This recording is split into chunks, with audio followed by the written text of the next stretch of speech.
Hello everyone, আসসালামু আলাইকুম। Moni's creation থেকে মনি বলছি। আজকে আপনাদের মাঝে হাজির হয়েছি নারিকেল চিংড়ি রেসিপি নিয়ে। শুরুতে আমি চিংড়ি মাছ নিয়ে নিলাম 250 গ্রামের মতো। এখন ফ্রাই প্যান গরম করে নিব। দিয়ে দিলাম সাদা সয়াবিন তেল। এখানে দিয়ে দিলাম পেঁয়াজ কুচি, রসুন কুচি, কাঁচামরিচ কুচি। এটা হালকা নেড়ে চেড়ে দিব। এখন দিয়ে দিব চিংড়ি মাছগুলো। এখানে হালকা হলুদের গুঁড়ো, হালকা মরিচের গুঁড়ো দিয়ে দিলাম, লবণ দিয়ে দিলাম পরিমাণ মতো। মরিচের পরিমাণটা আপনাদের স্বাদ অনুযায়ী দিয়ে দিন। আমি হালকা দিয়ে দিলাম, যেহেতু কাঁচামরিচের পরিমাণটা বেশি দিয়ে দিয়েছি। এখন এটা হালকা নেড়ে চেড়ে দিব।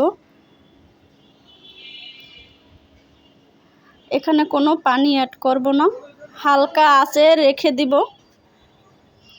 দিয়ে দিলাম নারিকেল বাটা। এটা শিলপাটায় বেটে নিয়েছি, আপনারা চাইলে ব্লেন্ডার করে দিতে পারেন।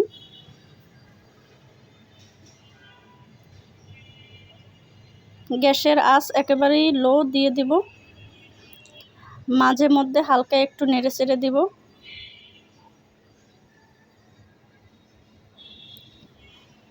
নারিকেল ভাজাটা প্রায় হয়ে আসছে, 100 ভাগের 60 ভাগের মতো।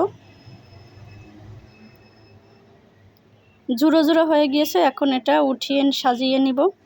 তো ভিউয়ার্স, ভিডিওটি যদি ভালো লেগে থাকে তাহলে ফেসবুক পেজটি ফলো দিবেন এবং চ্যানেলটি সাবস্ক্রাইব করবেন।